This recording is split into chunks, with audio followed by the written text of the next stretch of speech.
Thank you very much, everybody. Please, this is such an honor. This is please be seated. This is the first time we've been at the new and improved Rose Garden, and people are loving it. They're loving it like they've not loved a lot of things. We have the Presidential Walk of Fame, which you just saw, and it just opened. We wanted to get it open for this occasion. We were hoping we were able to get outside, and the weather allowed us to. It was supposed to be a terrible rainy day. I was telling Eric, and God was watching, and he didn't want that for Charlie. He just didn't want that. So it's really beautiful. It couldn't be more beautiful. Today we're here to honor and remember a fearless warrior for liberty, beloved leader who galvanized the next generation like nobody I've ever seen before, and an American patriot of the deepest conviction, the finest quality and the highest caliber, the late, great Charlie Kirk.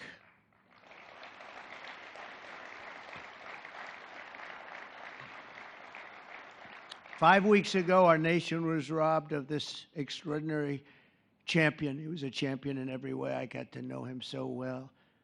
He didn't like losing, and he was able to fight people that were enemies, and he didn't necessarily love those enemies so much. You know, I heard he loved his enemies, and I said, wait a minute, is that the same Charlie that I know? I'm not sure, but I didn't want to get into it. But it was a horrible, heinous, demonic act of murder. He was assassinated in the prime of his life for boldly speaking the truth, for living his faith and relentlessly fighting for a better and stronger America. He loved this country. And that's why this afternoon it's my privilege to posthumously award Charles James Kirk our nation's highest civilian honor, the Presidential Medal of Freedom. Thank you.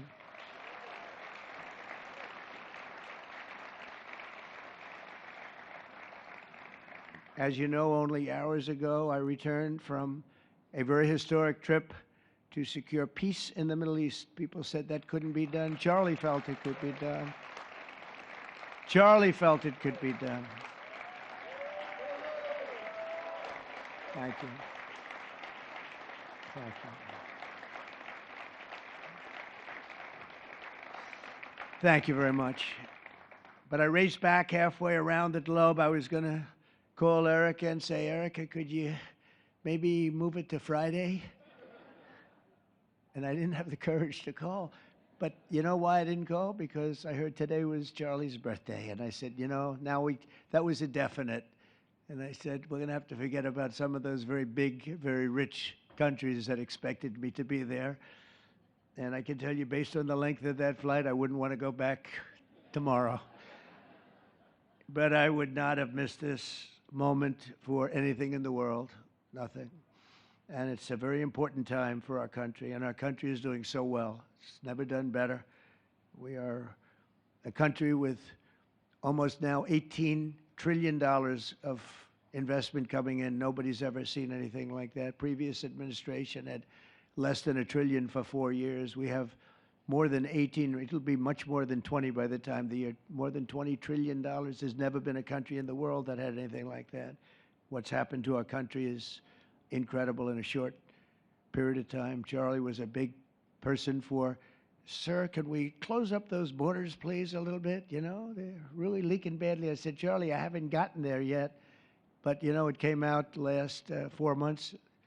Literally nobody was allowed into our country.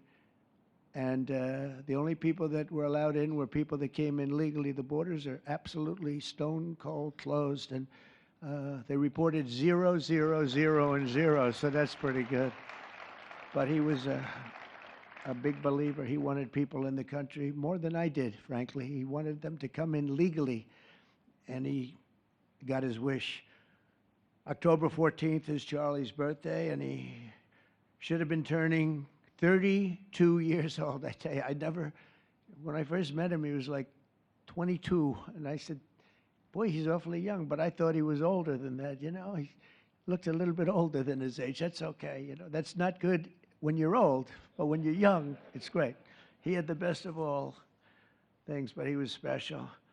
But instead, Charlie is attaining a far more important milestone. We're entering his name forever into the eternal roster of true American heroes. He's a true American hero, an amazing person, way, way beyond his years. And I'm honored to be joined by a woman who has endured unspeakable hardship with unbelievable strength, and that's Charlie's widow, Erika. And I just want to thank you, Erika. He loved you so much. I was with him. Oh, please. Thank you, darling. Thank you. I was with him before I met Erika, and he told me he was going to get married. He said, "You won't believe how beautiful she is." I said, "Well, then now that I meet her, he's right." But then he also said, "And you know what? She's like the smartest person I know." See, they do go together on occasion. Not often. Not often. But on occasion they go together. But he was in love with you. He was deeply in love with you. It's great. Erika, your love and courage have been an inspiration to all of us, and we will always be here for you, and we're always going to be here for your gorgeous, beautiful children. And we'll never forget what your family has sacrificed for our country. Man loved our country. When things were going badly for our country, he was so, as you know, angry. He would get angry because he said it doesn't have to be that way.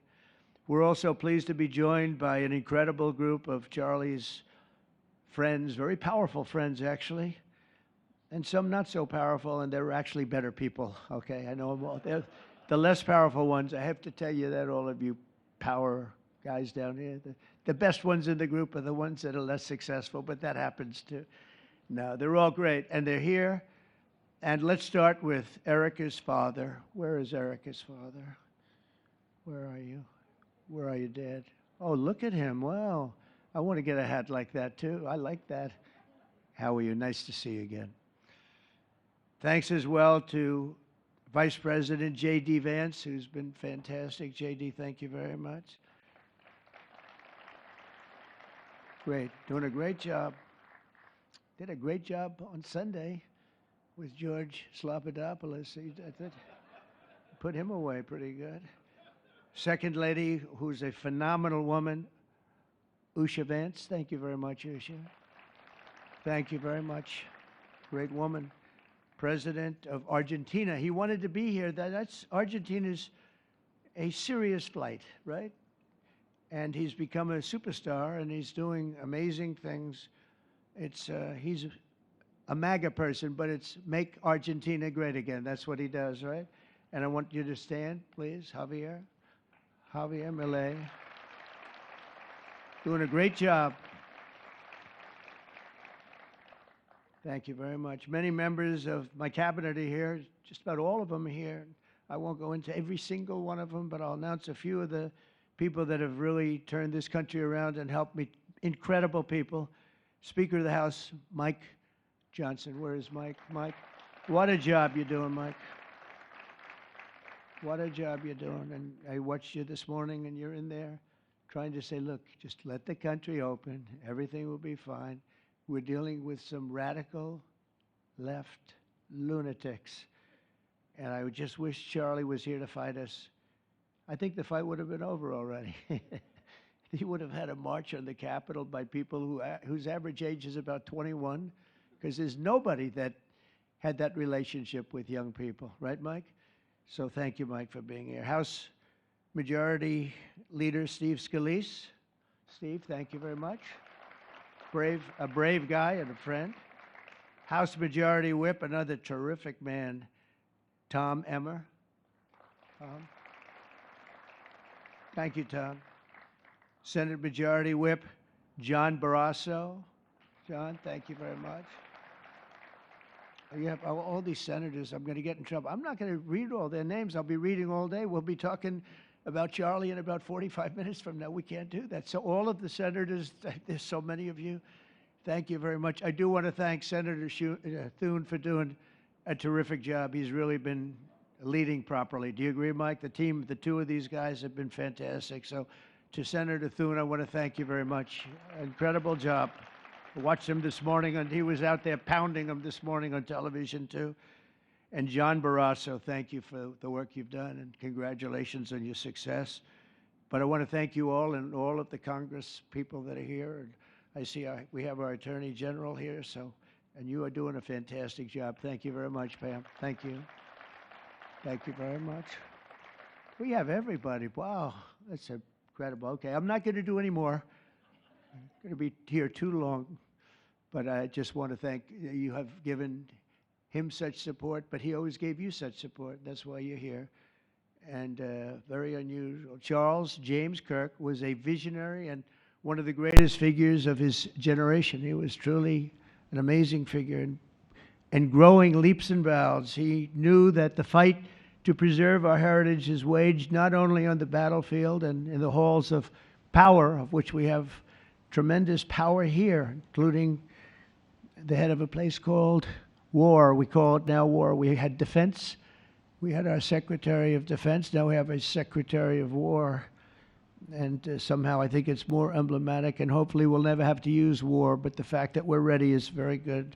Peace through strength is very important, but also in the hearts of our nation's youth. That's where Charlie rode strongest. At age 18, that insight inspired Charlie to found the organization that ultimately touched the lives of millions and millions of people, and so many young people that nobody's ever seen anything like it, frankly. Turning Point USA. It's amazing, and it's actually bigger now. It's become bigger in the last few weeks than Charlie ever thought. I think his end vision in many years from now would have been just a fraction of what it turned out to be in a couple of weeks, right? It's amazing. With hard work and joyful spirit and endless enthusiasm and determination, and he did have great enthusiasm. You know, I always say you need enthusiasm to be successful. Enthusiasm. Charlie grew Turning Point into the largest conservative youth organization in the entire country. He forged a personal bond with countless young conservatives. He fought for free speech, religious liberty, strong borders, and a very strong and proud America. In everything he did, he put America first. He really put America first. And ultimately, Charlie became more than a leader of an important organization. He became the leader of historic movements all over the country. There were movements, individual movements, one movement, but it was historic. Everything he did was historic, and a true evangelist for the cause of freedom and the word of Almighty God. God was very important to Charlie. He would say, you know, if you don't have religion, you're not going to have a strong country. It's true. He was so wise beyond his years. You know, I talk to him sometimes and say, this guy is like a young guy. He was really a wise man. From the time Charlie worked on my presidential campaign in 2016, and he was there right from the beginning. He liked me. I don't know. I have no idea why. What the hell was he thinking? He said, you're going to win, sir. I said, you know, I'm running against 17 senators and a lot of tough people and governors. We have all these people. And he said, no, you're going to win, sir. He said, not going to be close. And he made it happen. He helped make it happen, I'll tell you that. Without him, who knows what would be. Maybe you'd have Kamala standing here today. That would not be good. I will tell you, Javier, you don't know who Kamala is. Promise, it would not be good. You agree with that, Howard? He also mobilized countless citizens to go vote. It's called Go Vote. Very simple. And with his help in 2024, we won more young people than any Republican by far in the history of our country. And we won the popular vote. We won them. Remember, they said, oh, well, if Trump could win 4, that would be nice. I win 7 by a lot, by a landslide. But the popular vote was massive. And we won the Electoral College. Remember, this would be very hard. I'd say 270. Well, we got 312 to 226. And then we won something called districts and councils and different things. But in one case, we won 2,750 to 525.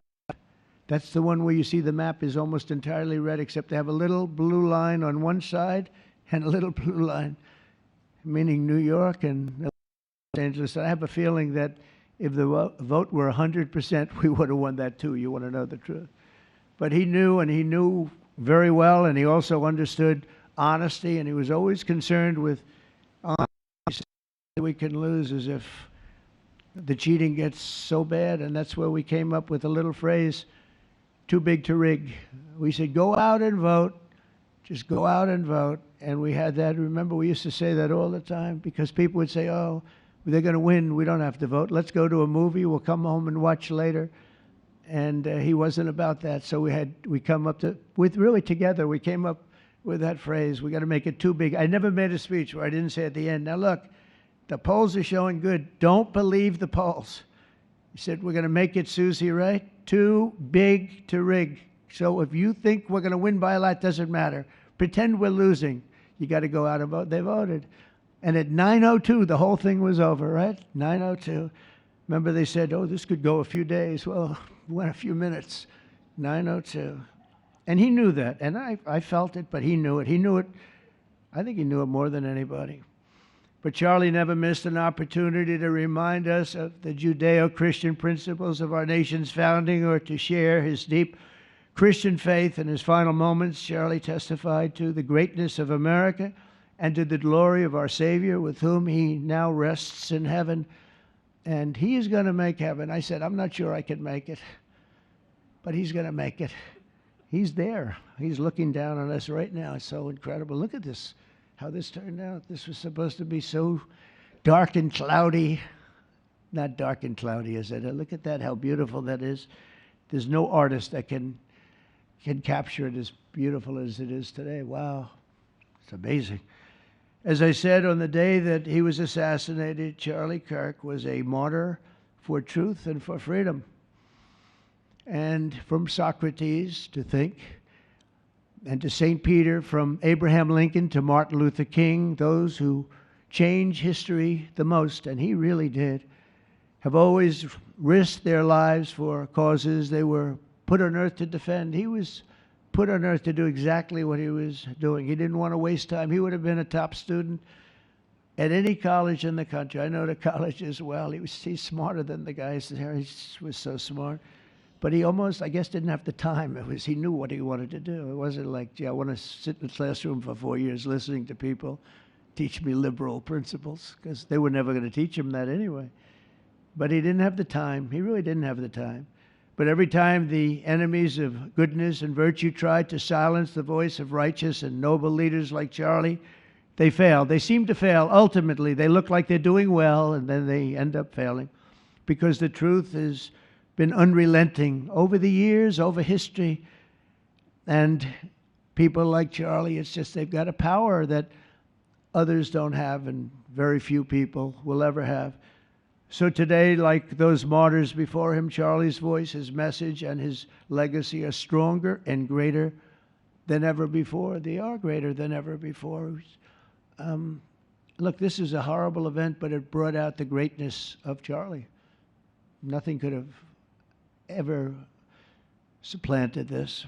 It's incredible, the way people are talking about him. And with great love. I mean, I read so many stories about some of the enemies, but I watch the enemies, and it's hard for them to speak badly about him because they just don't. And then you do have people in the days since Charlie's killing, we've seen exactly why our country so dearly needed his example. We've watched legions of far-left radicals resort to desperate acts of violence and terror because they know that their ideas and arguments are persuading no one. They know that they're failing. They have the devil's ideology, and they're failing, and they know it. They feel it, and they become violent. They seem to become very violent on the left. They've rammed vehicles into federal law enforcement, fired sniper rifles at ICE agents, and me, you know. But I made a turn at a good time. I made a turn at a good time. I turned to the right. Charlie couldn't believe it, actually. He said, how the hell did you make that turn? I said, I don't know. But fired rifles and threaten the lives of our Supreme Court justices, our great justices. They have to be protected. We just issued a lot of money, $60 million, to protect the Supreme Court justices. Very important. We can't let anything happen. In places of worship, we're protecting our people. We've seen that a candidate for Attorney General in Virginia boasted that he would want to see the Republican legislature, a legislator in Virginia, shot in the head and to see his children murdered. He actually said this. And now he continues to run for office, and most people continue to back him, but he said he wants his man shot. He said shot in the head and to see his children murdered. And they keep running. Pretty amazing, right? That's a bad one. Let's see how that turns out, but that's a really bad one. Nobody's heard that one before. Especially in the wake of Charlie's assassination, our country must have absolutely no tolerance for this radical left violence, extremism, and terror. We're done with the angry mobs, and we're not going to let our cities be unsafe. We're going to make sure our cities are safe. When you have Chicago, where they had 4,000 people murdered over a very short period of time, 4,000 people, and then we have a governor stand up and say, oh, things are going swimmingly. No, they're not. We're going to make Chicago safe, just like we're going to make. Look what we did in D.C. It's so nice that we started here, because this was one of the most violent places in the United States. It'd be dangerous to be right out here. But you couldn't go to a restaurant. The restaurants were all dying. The whole place was dying. You'd have these gorgeous, look at the Washington Monument over there. You'd have these gorgeous buildings and monuments and structures. And people were afraid to leave their apartment. They were afraid to go to work. They'd get into an Uber, and they'd feel safe, and then the Uber would be attacked. They thought they made it, and then the Uber was attacked on the trip in. But we've done a great job, and now it's considered a totally safe city. We haven't had problems. It took us 12 days to make it great. We took out, Pam, 1,700 hard criminals, career criminals in many cases, but these are hardened criminals. Many of them came in through the Biden open borders. We brought them back to the countries. And a couple were so violent that we put them in jail. We don't want to take a chance that they could get back in, because no matter how good we do, somebody can sneak in. They were so violent and so bad. One arrested 28 times. Every time he left prison, he'd get into a violent incident. 28 times. And we put him away for a long time.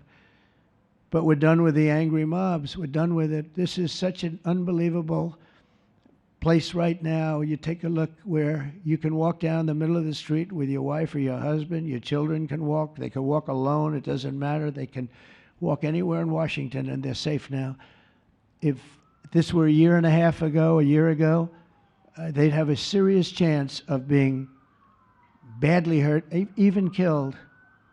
They'd come in from Indiana, they'd come in from Iowa, they'd come from Florida to see their nation's capital, and somebody would have to call the parents, I'm sorry, but your son or your daughter's been killed. Not anymore. You hear those sirens going off? That's good. That's a good sound.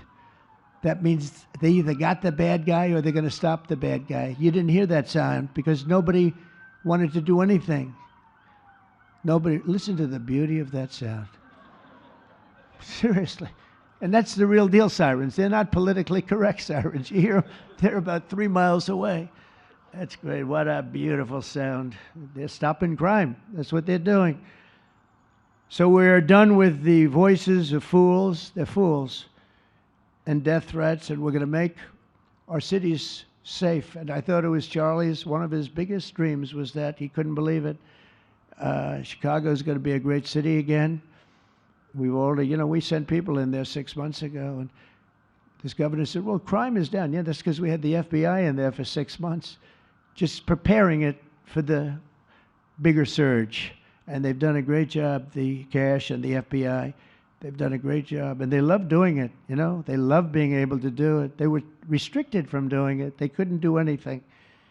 And now they're totally unrestricted. All they have to do is stop crime, and they're doing it. By the way, Memphis, as you know, you heard they went in about a week ago, one of the most dangerous places in the country. It's really in the world. It's not just the country. They have very few cities that would compare to some of these cities. You go to Afghanistan, you say, oh, that's unsafe. Well, the crime numbers are much better than the crime numbers in places that we have. So Memphis, I understand, is doing unbelievably in 1 week. It's like a different place. And this took 12 days, and then after that, we just perfected it. But after 12 days, we had good safety here. After 1 month, it's like, it's really amazing. And by the way, restaurants are booming. Restaurants are opening up. The big problem we have, you can't get into a restaurant in D.C. anymore. So they're opening up. It's a beautiful thing to see. It's called safety. It's called law enforcement and letting them do their job. And that's why I said last month that I have directed the Attorney General and the Department of Homeland Security to confront the very real threat of left-wing terrorism in our country. It's a real threat. Not when you confront it, it's not, because they're not brave people. In fact, they're cowards. When you confront them, they immediately fold. You have to see them fold. You have to see them crying. They fold. But it includes dismantling the networks that fund them and finance them, and we're finding out who those networks are. We already know quite a few of them. When you see these violent incidents and then you see people holding this gorgeous sign with beautiful wood, beautiful cardboard, wood, everything's perfect paint job, and they're all the same. There are thousands of them. You know that they weren't made in the basement out of love. They were made by anarchists, and in some cases wealthy. I'll probably find some of my nice friends that are up there being so nice to me, especially lately. They're being very nice. But it surprises you who they may be, and you almost wonder why would they do it? But they're hurting our country, and we're really taking it back one by one. If we didn't go into Los Angeles early on in the administration, the commissioner, the chief of police, Los Angeles, said if they didn't go in, we would have lost our city. Now, they already lost 25,000 houses to fire because they wouldn't let the water come in from the Pacific Northwest, which they should have done. I said, you better do it. They didn't do it, and we had 25,000 homes where they had no water in their sprinklers, they had no water in the fire hydrants. It would have been a different kind of a thing if they did what they were supposed to do. We had to break in. We broke in and had the water come down. They said for the environment, great, they lost 25,000 houses. It's incredible. But the commissioner said without the federal government and President Trump's intervention, we would have lost the entire city. And we have the Olympics going there soon. I got the Olympics. We have the Olympics. We have the World Cup. And we have, most importantly, we have the 250th anniversary of our country. That's going to be most important. And all of these things are happening. And we're going to have safe cities. We're going to have very, very safe cities. So 1 month after Charlie's death, we still feel the terrible shock and the pain of his loss, like just about nobody I can think of. Charlie Kirk was one of a kind. He was unstoppable. And he really was. Boy, when he had an idea in his head, he would call me, sir, please, you haven't done it yet. I said, Charlie, relax. Just relax. He didn't relax. He'd call me the next day again. It got it done. But he was like indomitable and always will be. He's really irreplaceable. Nobody can replace him. But they're going to do great. But you can't replace that kind of person and that kind of talent, frankly. The word talent is an important word, but that kind of talent. So we hold his memory in our hearts forever. Every single day of this administration, we will continue to carry out the mission for which he lived, and he really did. He lived for this country. He lived for his wife and his family, but he lived for this country, too.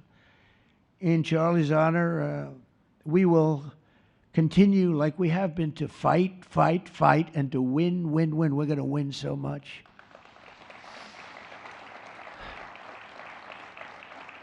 So the Presidential Medal of Freedom is a big deal. You have the Congressional Medal of Honor, military, and the Presidential Medal of Freedom, which is civilian. And the Presidential Medal of Freedom is a really big deal. Very few people get it. Very few people, frankly, qualify. It's a decision of the president, but it's a qualification that's a very hard one to get.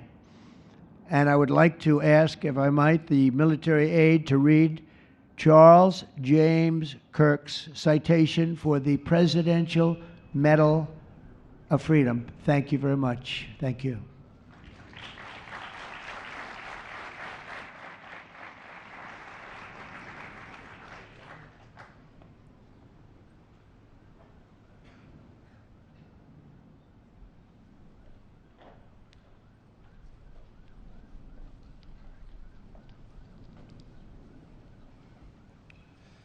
The Presidential Medal of Freedom is awarded to Charles James Kirk. Accepting on behalf of Charlie is his wife, Mrs. Erika Kirk. Charlie Kirk was one of the most influential American political figures of his generation. At just 18 years old, he founded Turning Point USA and grew it into the largest conservative youth organization in the nation. For over a decade, he tirelessly traveled the country, leading a movement to restore respect for our founding principles, reawaken our national identity, and inspire a renewed spirit of religious devotion. He was one of the great debaters and communicators of his time. Despite receiving repeated threats, he remained undeterred and modeled courage, logic, humor, and grace to the next generation. On September 10th, 2025, at age 31, Charlie Kirk was assassinated while addressing a group of students. The United States honors him as a martyr for truth and freedom.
Thank you, Mr. President, for honoring my husband in such a profound and meaningful way. And thank you for making this event a priority amid the peace process in the Middle East. Thank you. Very grateful. Charlie always admired your commitment to freedom, and that's something that both of you shared. So thank you. Your support of our family and the work that Charlie devoted his life to will be something I cherish forever, so thank you. To our gracious First Lady in her office for making this event possible, thank you as well. It's beautiful. To Vice President and the lovely Usha Vance, your friendship has been an unbelievable encouragement. Thank you. And to all our friends and family that are here and watching from all around the world, thank you for loving us. Thank you for praying for us and for believing in what Charlie believed in. And to our Turning Point USA staff and the Charlie Kirk Show staff, we love you more than you could ever know. And to the Turning Point USA chapters that are watching all across America right now, you are the heartbeat of this future and of this movement. Everything that Charlie built, you guys are the legacy holders of that. You are living proof that his mission did not die with him. It lives through you. And Charlie always said the next generation will decide whether freedom endures. And because of you, I know that freedom will endure. It will. And today we're gathered not only to celebrate Charlie's birthday, but to honor a truth that he gave his entire life to defend, and that's freedom. The very existence of the Presidential Medal of Freedom reminds us that the national interest of the United States has always been freedom. Our founders etched it into the preamble of our Constitution, and those words are not relics on parchment. They are a living covenant. The blessings of liberty are not man's invention, they are God's endowment. Charlie lived for those blessings, not as abstract words, but as sacred promises. He used to love to journal about this topic all the time, and with such a heart postured of gratitude. And he believed that liberty was both a right and a responsibility. And he used to say, freedom is the ability to do what is right without fear. And that's how he lived. He was free from fear. He was free from compromise, free from anything that could enslave his soul. His name, Charles, literally means free man. And that's exactly who my husband was. He was a free man. And from the time I met him, sitting across from him, being interviewed on politics and philosophy and theology, anything that Charlie loved, any topic he loved, and I just saw the fire in his soul, and there was this divine restlessness within him that came from knowing God placed him on this earth to protect something very, very sacred for all of us. And he never stopped fighting for people to experience freedom. He didn't. Charlie often said that without God, freedom becomes chaos. And he believed liberty could only survive when anchored to truth. And I remember in one of his speeches, he told the audience that the opposite of liberty isn't law. He said it's captivity. And that the freest people in the world are those whose hearts belong to Christ. But what's so powerful is that Charlie had the ability to communicate so brilliantly across all generations. And he reminded us that in a world that tells us freedom is doing whatever you want to do, the real freedom is the power to live freely and to do what is right. And in one of his journal entries, he wrote that he wanted everyone to know that you can't have liberty without moral responsibility. Freedom divorced from faith eventually just destroys itself. And what's so fascinating about all of this is looking back these past 12 years of Turning Point USA and his mission, there's almost this veil of sacredness. Because what I realize is that while he was building an organization, he was also building a movement, one that called people back to God, back to truth, and a movement that was filled with courage.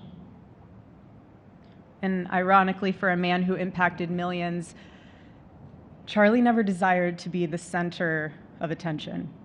He just wasn't. My husband was not a man of extravagance. He loved simple but deeply meaningful things, truly. He loved his late night walks.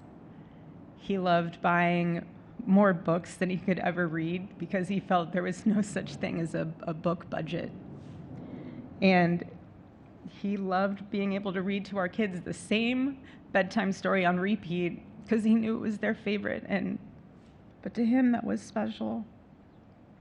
And he loved to sit in the sun on a Saturday morning with his cup of decaf coffee, and his phone was off because he was honoring the Sabbath. And for him, it was that moment to catch his breath and just be in peace because he was unreachable at the moment. And he preferred quiet birthdays. But that never stopped me from telling him. I told him every single year, I said, baby, I love your birthday. I said, because it's the day that God knew the world couldn't go another day without you.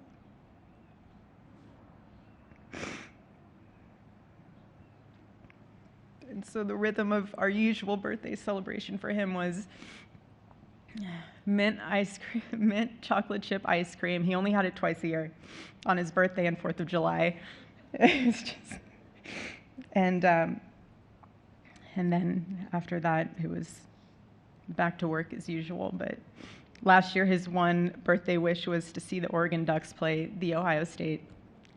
And they won. Oregon won that night. And it was by far one of the most memorable nights of his birthday experience of his life until today. And so, honestly, President Trump, I have spent 7.5 years trying to find the perfect birthday gift for Charlie. And it's so difficult. And those of you that have spouses or loved ones, you know how difficult it is sometimes to buy a gift for someone that you love, because he wasn't a materialistic man, so that also did not help. But now I can say with confidence, Mr. President, that you have given him the best birthday gift he could ever have.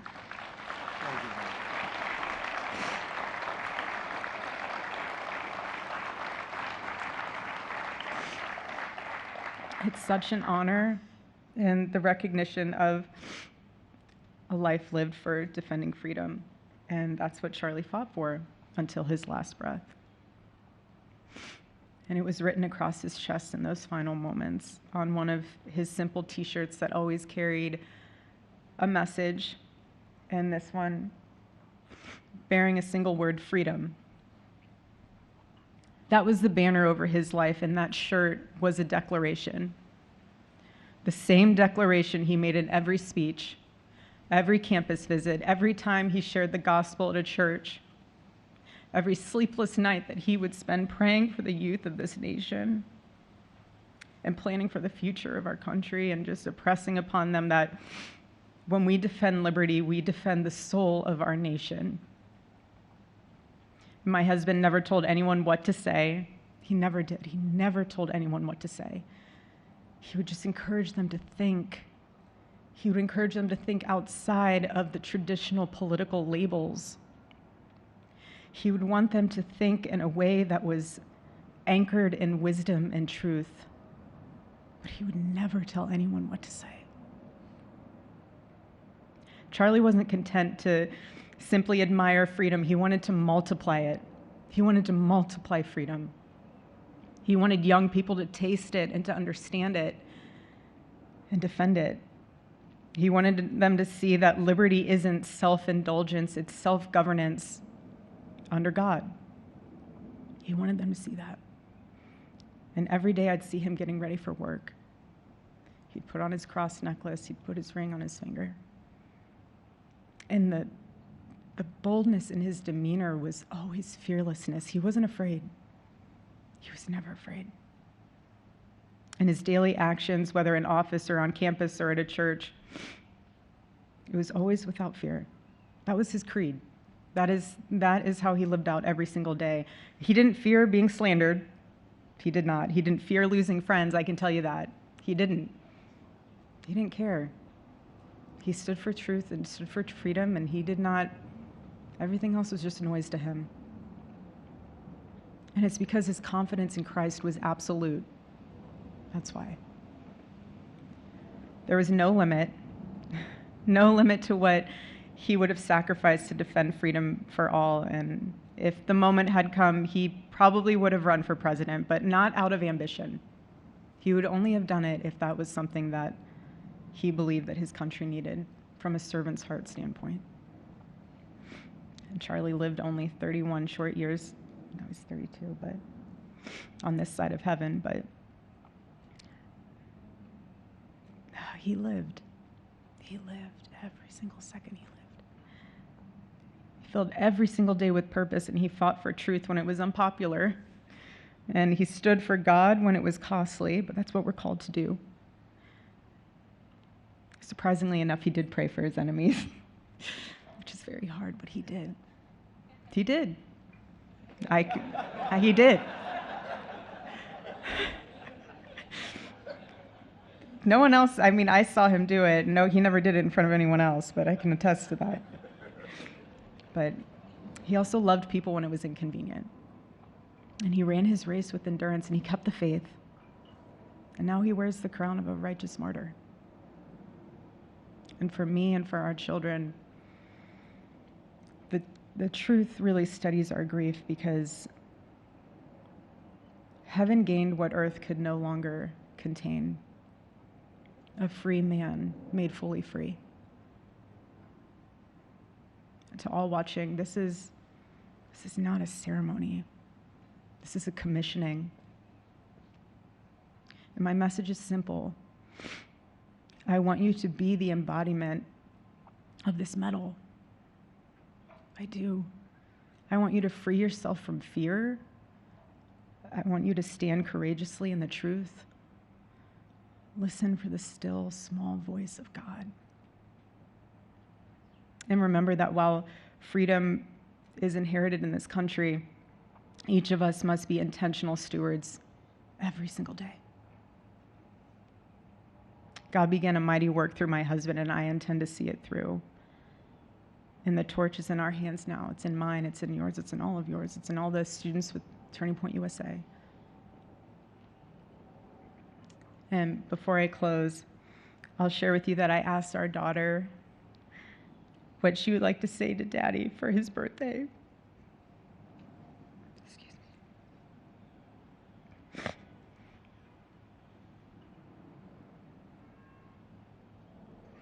She said,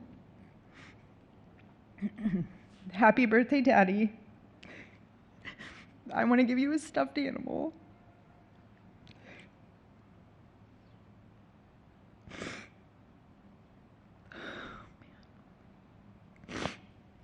I want you to eat a cupcake with ice cream, and I want you to go have a birthday surprise. I love you," is what she said. And while our son is precious, he can't yet speak, in classic Kirk family fashion, his actions spoke louder than his words, and his gift to you, Charlie, and myself for that matter, was deciding to become the man of the house and be fully potty trained at 16 months. But Charlie, baby, I know that you're celebrating in heaven today, but gosh, I miss you. We miss you. And we love you, and we promise we'll make you proud. And Charlie's life was proof that freedom is not a theory, it's a testimony. He showed us that liberty begins not in the halls of power, but in the man of a heart surrendered to God. And so today, as we honor Charlie with this incredible Presidential Medal of Freedom on his birthday, I stand here with tears and just a humbled heart and spirit, because his story reminds us all that to live free is the greatest gift, but to die free is the greatest victory. Happy birthday, my Charlie. Happy Freedom Day. God bless you.